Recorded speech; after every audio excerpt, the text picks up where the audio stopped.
भज गोविंद भज गोविंद भज गोविंद। हरे कृष्णा। श्रीमद् भगवद गीता में भगवान श्री कृष्ण बोल रहे हैं कि क्षिप्रम भवति धर्मात्मा सच्च संति निगच्छति कौन्ते प्रति जानी न मैं भक्त पन्नस्य। कहने का अर्थ है कि क्षिप्रम मतलब बहुत ही जल्दी, तुरंत, भवति मतलब हो जाता है, धर्मात्मा। भगवान श्री कृष्ण अर्जुन को बोल रहे कि जो व्यक्ति मेरी भक्ति करता है वो तुरंत धर्मात्मा बन जाता है, उसका समस्त पाप मिट जाता है और शाश्वत शांति को प्राप्त होता है। शाश्वत निगच्छति मतलब जो हमारे जीवन में विभिन्न प्रकार का चिंताएं, शोक, व्याधि, हम लोग नाना प्रकार के दुख कष्ट झेलते हैं, तो भगवान श्री कृष्ण अर्जुन को बोलते जो मेरे भक्ति में लग जाता है वो क्षिप्रम मतलब बहुत ही जल्दी, इमीडिएटली। क्षिप्रम भवति धर्मात्मा सच्चंति निगच्छति, वो शांति को प्राप्त करता है। और कौन्ते प्रति जानी न मैं भक्त पन्नस्य, और मेरे भक्त का पतन तो कभी होता ही नहीं। और विशेषकर ये अर्जुन के द्वारा भगवान श्री कृष्ण बोल रहे हैं। इसमें भगवान कभी कभी क्या होता है ना, वो अपने प्रतिज्ञा को तोड़ देते हैं। मान लीजिए कुछ प्रतिज्ञा किया कि मैं कुरुक्षेत्र के मैदान में शस्त्र अस्त्र कुछ नहीं पकड़ूंगा, लेकिन अंत में भीष्मदेव की इच्छा पूरी करने के लिए उन्होंने शस्त्र को चक्र को उठाया। तो ये इसीलिए भगवान श्री कृष्ण अपने आप पर भी विश्वास नहीं है, आत्मविश्वास नहीं है, बल्कि मैं हो सकता है मैं बोल दूं कि मेरे भक्त का पतन नहीं होता, और अगर मेरे भक्त का पतन हो जाए तो। किंतु अगर मेरे भक्त अर्जुन बोलेंगे कि हे कुंती पुत्र अर्जुन, सारे संसार में घोषित कर दो कौन्ते प्रति जानी न मैं भक्त पन्नस्य, हे कुंती पुत्र आप ये घोषणा कर दो कि मेरे भक्त का कभी पतन होता ही नहीं, होगा ही नहीं। तब उसमें क्या होगा, कृष्ण को एक बल मिलेगा, नहीं मेरे भक्त बोले मतलब उसको मुझे फुलफिल करना है। और मैं अपनी वाणी में चंचल दिमाग वाला किस टाइम क्या करूँगा, पकड़ूंगा भी, अस्त्र धरूंगा नहीं धरूंगा, इसीलिए मेरा कोई गारंटी नहीं है। श्री कृष्ण खुद अपना विश्वास खुद को, लेकिन अर्जुन के द्वारा जो बोला जाएगा कि उनके भक्तों के द्वारा जो बोला जाएगा परफेक्ट, उसको तो भगवान को करना ही है। तो कौन्ते प्रति जानी न मैं भक्त पन्नस्य, कहने का अर्थ कि मेरे भक्त का कभी पतन नहीं होता। हम लोग देखते हैं विश्व इतिहास में जितने बड़े बड़े ऋषि मुनि या असुर भक्ति को छोड़कर, प्रेम के मार्ग, भक्ति मार्ग को छोड़कर जितने सारे मार्ग अपनाए थे वो सब असफल हो गए, और जो प्रेम का मार्ग अपनाया, भक्ति का मार्ग अपनाया, वो कैसे सफल हो गए। ध्रुव महाराज ओनली 6 महीना भक्ति की और भगवान को प्राप्त किया। प्रहलाद महाराज ओनली भगवान का स्मरण किया और भगवान विष्णु को प्राप्त किया, नरसिंहदेव को प्राप्त किया। इस तरफ ढेरों उदाहरण है। सूरदास गाना गाया, भगवान को प्राप्त किया। सोबरी श्री भगवान के लिए फूल सजाया, सुबह सुबह फूल, जूठा बेर, अच्छा अच्छा बेर रखा था, मीठा मीठा, उसके माध्यम से भगवान राम को प्राप्त किया। जटायु सीता और रावण ने जब सीता को ले जा रहे थे तब रावण के साथ फाइटिंग करके, राम की सेवा करके जटायु भगवान राम को प्राप्त किया। हनुमान, नल, नील, अंगद, ये सब ढेरों हजारों प्रमाण है कि भक्ति के मार्ग से, भक्ति के मार्ग में जो व्यक्ति अपने जीवन को डेडिकेट कर दिया वो कैसे भगवान को प्राप्त किया। और इसके विपरीत जो भक्ति को छोड़कर दूसरा मार्ग अपनाए, उदाहरण था योग मार्ग, ज्ञान मार्ग, ध्यान मार्ग, वो लोग कितना कष्ट उठाए लेकिन बाद में असफल ही हुआ। ध्यान मार्ग, विश्वामित्र कितना दिन तपस्या, 10,000 वर्ष तक तपस्या किया था आंख मूंद कर ध्यान, लेकिन मेनका आई, छन छन छन छन कुछ आवाज़ सुनी, उनके आवाज़ से आंख खोले, उनके साथ एंजॉयमेंट किया, संगम किया, एक बच्ची पैदा हुई, कल शकुंतला। सब उनका जीवन डिसमिस, क्योंकि भक्त नहीं था। दूसरी ओर हरिदास ठाकुर साक्षात माया देवी उनको परीक्षा करने के लिए, लेकिन वो कृष्ण का भक्त था। हरे कृष्ण महामंत्र ओनली जप करे तो ओनली हरे कृष्ण महामंत्र, वो भी आंख खोल के। माया देवी सामने आंखों को देख रहे, फिर भी कोई प्रभाव नहीं। यही है भक्ति का मार्ग। और जोग मार्ग, ध्यान मार्ग, सौभरी मुनि मछली मतलब पानी के अंदर वो ध्यान कर रहा था, लेकिन मछली का यौन संग देखकर उनके हृदय में कामना जाग गई कि यार गृहस्थ तो बनना है, संसार धर्म तो निभाना है। इसे तो अकेला अकेला कुंवारा जीवन होता है। सौभरी मुनि पानी से उठकर चला गया मानधाता राजा के पास। तो महाराज मानधाता को जाके बोले कि मुझे आपकी बेटी से शादी करना है। तो मानधाता बोले बूढ़ा को कौन देगा रे बाप, तो लेकिन अगर नहीं बोलेंगे तो श्राप दे देगा। बोले कि मेरी बेटी सब इधर है, कमरे में जाओ, 50 लड़की। तो सौभरी मुनि इतना बुद्धिमान था, अपने जोग बल के माध्यम से सुंदर शरीर धारण किया, सुंदर रूप धारण किया। और जैसे ही कमरे में प्रवेश किया, बोले कि दीदी मैं शादी करूंगा इनको। दीदी बोले कि नहीं मैं बड़ी हूँ, मुझे छोड़कर आप पहले छोटी बहन कैसे शादी करेंगे। ऐसा करके 50 झगड़ा कर रहे थे। तो सौभरी मुनि सबको शादी किया। तो ये सौभरी की बात, विश्वामित्र की बात, आपका जैमिनी ऋषि की बात, विभिन्न प्रकार के ऐसे हजारों ढेरों प्रमाण हैं जो भक्ति को छोड़कर, प्रेम मार्ग को छोड़कर, जो जोग मार्ग, ध्यान मार्ग, ज्ञान मार्ग, ब्रह्म मार्ग, यज्ञ मार्ग, ये जो अपनाए रावण 10 मस्तकों को काट काट कर यज्ञ मतलब यज्ञ जो आहुति जल रहा है, अग्निकुंड में दे रहा है। एक मस्तक काट रहे, यज्ञ में अर्पण कर रहे, शिव जी को प्रसन्न किया। बाद में मिला क्या, राम के हाथों में मृत्यु हुआ। और भक्त के जीवन में क्या होता है, भक्त के जीवन में एक बात हमेशा याद रखना, भक्त का कभी पतन होता ही नहीं। हम लोग कभी कभी सोचते हैं वो अमुक सन्यासी का फेल डाउन हो गया, वो गृहस्थ हो गया। अरे यार, कृष्णा बोलते कि जो मेरा नाम, चैतन्य महाप्रभु बोलते जो मेरा एक बार नाम ले लेता है, जार मुखे सुनी एक बार कृष्ण नाम, उसको अब ब्रह्मा, उनको अब वैष्णव मान। तो कृष्ण का एक गुण है कि भक्त का पतन होगा तब तो बचाएंगे ना कृष्ण, लेकिन कृष्ण भक्त का पतन होता ही नहीं। ये है मूल विषय, कृष्ण भक्त का पतन होता ही नहीं यार। उदाहरण से समझाता हूँ। हम लोग सोचते हैं कि भक्त के जीवन में उनका पतन हो गया, वो ऐसे फेल डाउन हो गया। मान लीजिए एक 15 मंजिला का छत है, तो कोई 15 मंजिला से गिर गया तो कहाँ पर है, 10 में है, 12 में है, 14 में है, डायरेक्ट तो नीचे नहीं गिर रहा है।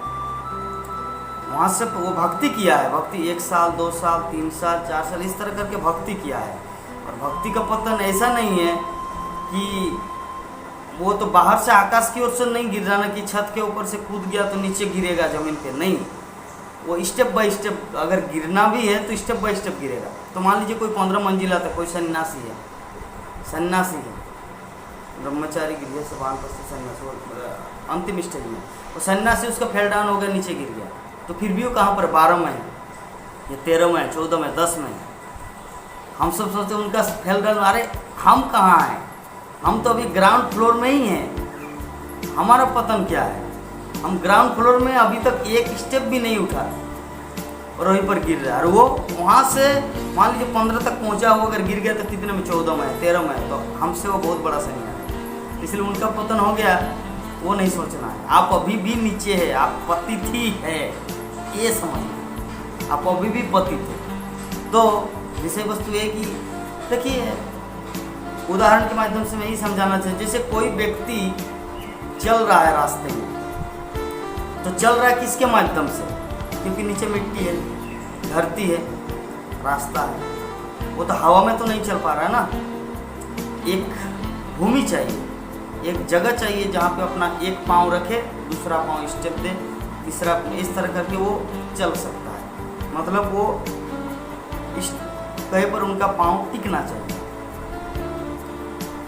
तो ये होता है कहीं पर हम लोग पैदल जाते हैं, आना जाना करना, एक स्टेप है, चलने के लिए भूमि की जरूरत होती है। तो उसी प्रकार भगवत धाम या वैकुंठ में चलने के लिए एक वस्तु की जरूरत होती है। जैसे हम लोग यहाँ पे चलने के लिए भूमि की जरूरत होती है, जैसे हम लोग पानी में नहीं चल सकते, हवा में नहीं चल सकते, भूमि में, जगह में चल सकते हैं। तो उसी प्रकार भगवत धाम में चलने के लिए एक भूमि है। वो भूमि क्या है जानते हैं आप लोग? वो भूमि है भक्त के जीवन में विघ्न, बाधाएं, विपत्तियां। ये है चलना, ये है भक्त के जीवन में स्टेप चलना। आप लोग ध्यान से समझिए। उदाहरण, अगर मान लीजिए आप अपने घर से लेकर, घर से मंदिर की ओर जा रहे हैं, तो कैसे जा रहे हैं? आप तो हवा में हनुमान की तरह जंपिंग करके लंका पार किया, समुद्र पार किया, ऐसे तो नहीं जा रहे। एक जंप कर दिया लंका से भारत या भारत से लंका, ऐसा नहीं। आप क्या कर रहे हैं? चल चल के जा रहे हैं, पैदल चल चल के जा रहे हैं मंदिर, और मंदिर से घर आ रहे हैं वो भी पैदल चल चल के आ रहे हैं। यस, समझ गए? तो आपका माध्यम क्या था चलने का? नीचे भूमि है, आप हवा में नहीं चल सकते और पानी के ऊपर भी नहीं चल सकते। आपका चलने का इस पे ये क्या माध्यम क्या है? भूमि। उसी प्रकार जो व्यक्ति भक्ति में उन्नति करता है, जो व्यक्ति भक्ति में उन्नत हो जाता है, उसका चलना, वो भगवत धाम में चल रहा है कि नहीं, वो भक्ति में प्रगति कर रहा है नहीं, कि उसका परीक्षा होता विघ्न, बाधाएं। जिस भक्त के जीवन में बाधाएं आती है, समझो कि वो प्रगति कर रहा है। उदाहरण स्वरूप, और एक उदाहरण, मान लीजिए आप रास्ते में चल रहे, तो रास्ते में चलते चलते एक बहुत बड़ा पत्थर है या चट्टान है, तो आप क्या करेंगे? अब चट्टान के ऊपर चढ़ जाएंगे। मान ले ऐसे ये रास्ता है और ये चट्टान है, आप रास्ता से आएंगे, चट्टान के ऊपर चढ़ जाएंगे और फिर इसे नीचे करके आप फिर रास्ते में चले, मतलब आप गया ऊपर उठ के चला। समझा आप? तो उसी तरह भक्ति के क्षेत्र में जो विघ्न है, बाधाएं हैं, यह हमारी उन्नति है। क्योंकि भगवत धाम में ऊपर में, और ऊपर जाने के लिए क्या होता है? बाधा मतलब होता है वो ऊपर जाना। कहने का मतलब आप अगर ऊपर जाएंगे तो कैसे जाएंगे? सीढ़ी की जरूरत होता है। 50 मंजिला बिल्डिंग है, तो उसमें आप कैसे जाएंगे? जंपिंग करके तो नहीं जा सकते, सीढ़ी के माध्यम से या लिफ्ट के माध्यम से जाना है। सीढ़ी स्टेप 1 ताला, 2 ताला, 3, 4, 5, 6, इस तरह करके आप 50 मंजिला उठेंगे। तो ये जो उठने की प्रक्रिया वो है बाधाएं, वो विपत्तियां। आप कष्ट पा रहे हैं, उठने के लिए आपको कष्ट मिल रहा है, या तो लिफ्ट के माध्यम से या सीढ़ी के माध्यम से आपको ऊपर जाना है। तो भगवत धाम जाने के लिए जो हमारा सीढ़ी है, जो स्टेप है, जो लिफ्ट है, वो है भक्ति की बाधाएं, भक्ति में आने वाली विपत्तियां, जिसके कारण कुंती महारानी श्रीमद् भागवतम में, महाभारत में प्रार्थना करते हैं, हे कृष्ण मुझे बारंबार विपत्तियां आए, क्योंकि इस बारंबार विपत्तियां आने से मैं आपका स्मरण कर सकूं, और आपका स्मरण करने से मृत्यु के बाद मैं आपके धाम में जा सकता हूँ। तो यही है भक्त की इच्छा। इसीलिए भक्त जो होता है, जो शुद्ध भक्त बन जाता है, उसके जीवन में विभिन्न प्रकार की विपत्तियां आते हैं तो डरता नहीं, क्योंकि उसको पता होता है विपत्तियां ही उसके भगवत धाम जाने का मार्ग प्रस्तुत कर रहा है। क्योंकि ऊपर उठने के लिए सीढ़ी का जरूरत है, लिफ्ट का जरूरत है, उसी प्रकार भगवत धाम जाने के लिए विपत्तियां रूपी सीढ़ी के माध्यम से ऊपर जा सकते हैं। अगर आप भक्ति कर रहे हैं, आपके जीवन में कुछ प्रॉब्लम नहीं है, इसका मतलब समझो कि आप भगवान अभी तक आपसे कनेक्टेड नहीं है। ये समझना है, ये रिजल्ट है। तो खैर जो भी है, एक अल्टीमेटली बात हम यही बोलना चाहेंगे कि भक्ति के क्षेत्र में पता नहीं कि भगवान अपने भक्त का दोष देख ही नहीं पाता। भक्त दोष किए है उसको पता ही नहीं चलता है, ये है मूल विषय। मान लीजिए आप मुझे कुछ गलती की है, आप मुझे बोले प्रभु जी आई एम सॉरी, मैं अनजाने में आपके प्रति ये भूल किया। तो मैं अगर ये जान पाऊँ तब तो अरे ठीक है कोई बात नहीं, आप मेरे दोस्त हैं, मैं आपको क्षमा कर दूँगा। लेकिन कृष्ण जो भक्ति पद में उसकी बात कर रहे हैं, जो भक्ति के क्षेत्र में, लेकिन कृष्ण अपने भक्त का गलती देखेंगे तब तो क्षमा करेंगे ना, उसका पतन होगा तब तो उसको उठाएंगे ना। उसका भक्त का पतन होता ही नहीं फर्स्ट, और उनके भक्त जो गलती करता है उसको गलती दिखता ही नहीं। उदाहरण स्वरूप पूतना आए कृष्ण को मारने के लिए स्तन में दूध विष लगाकर, अपने स्तन में दूध पिलाने के लिए स्तन में विष लगाकर आई कृष्ण को मारने के लिए।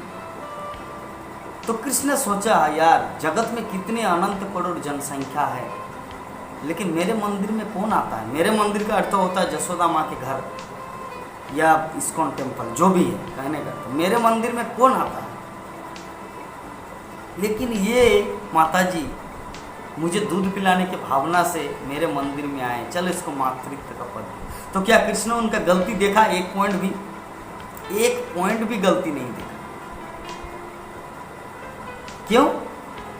क्योंकि वो भक्ति मतलब उनके घर में आया ना, उनके मंदिर में आया। जसोदा माँ, नंद वो कहाँ रहते हैं, और कृष्ण जहाँ पे कृष्ण रहता है वही कृष्ण का मंदिर है। तो कृष्ण के मंदिर में आया पूतना, तो मंदिर में कौन आता है, भक्त या अभक्त? First question. तो मंदिर में आया कौन? पूतना। तो एक भक्त आया, तो भक्त का गलती कृष्ण देखता ही नहीं है। ये सबसे बड़ा कृष्ण की कमजोरी है। भगवान रामचंद्र लास्ट मोमेंट में इतना कुछ सताया, सीता देवी को इतना दुख दिया, युद्ध का कल युद्ध होने वाला है, लक्ष्मण शक्तिशैल में भी गिर गया, फिर बच गया। अभी अंतिम दिन रावण का घड़ी है, रावण को मारने का। उसके लास्ट मोमेंट में भी रामचंद्र बोला कि अगर अभी भी रावण आके मुझे बोले हे भगवान रामचंद्र, कुछ भी नहीं, हे रामचंद्र मैं आपका शरणागत हूँ, भगवान रामचंद्र को तो मैं अभी भी उसको क्षमा कर दूंगा। आखिरी मोमेंट में भगवान श्री कृष्ण दुर्योधन को लास्ट आखिरी मोमेंट में उनके पास गया था। पांडवों को कितना दुख दिया, द्रौपदी का वस्त्र हरण किया, पांडवों को आग में जलाया, भीम को विष देके मारा, कितना मारने की कोशिश किया, कितना कुछ कष्ट दिया। लेकिन आखिरी मोमेंट में जिस दिन झगड़ा होगा, कल फाइटिंग होगा, मृत्यु का जैसा फाइटिंग, नॉट ओनली फाइटिंग, उसके पहले दिन कृष्ण जाके बोले कि दुर्योधन मुझे लगता है कि ये युद्ध रोक देना चाहिए, नहीं तो बहुत बड़ा अनर्थ हो सकता है। तो दुर्योधन बोले यही ग्वाला का बांधो। तब कृष्ण अपना विश्व रूप दिखाया, बोले कि बांधना है, रस्सी लाओ, कितना बड़ा आपका रस्सी है, इतना बड़ा हो गया, बांधना तो दूर की बात।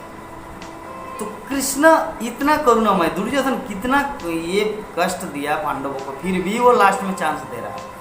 रावण कितना कष्ट दिया सीता को और जगत के लोगों को, लेकिन फिर भी रामचंद्र उसको लास्ट में चांस दे रहा है। तो उतना बड़ा असुर को भी भगवान रामचंद्र, भगवान श्री कृष्णचंद्र उन लोग को पार देते हैं। तो हम लोग तो भक्ति कर रहे, हरे कृष्ण महामंत्र जप कर रहे, भागवतम पढ़ रहे, प्रभुपद के सोसाइटी इस्कॉन में है, हमारा पतन हो ही नहीं सकता। कृष्ण हमारा पतन कर ही नहीं, मतलब हमारा पतन हो ही नहीं सकता फर्स्ट, और भक्त के जीवन में पतन होता ही नहीं। कृष्ण हमारी रक्षा सब समय करेंगे, ये हमेशा दृढ़ विश्वास है। आज का टॉपिक था कृष्ण भक्त का पतन होता ही नहीं और कृष्ण भक्त का पतन होगा ही नहीं। हरे कृष्ण कृष्ण कृष्ण हरे हरे, हरे राम राम राम हरे।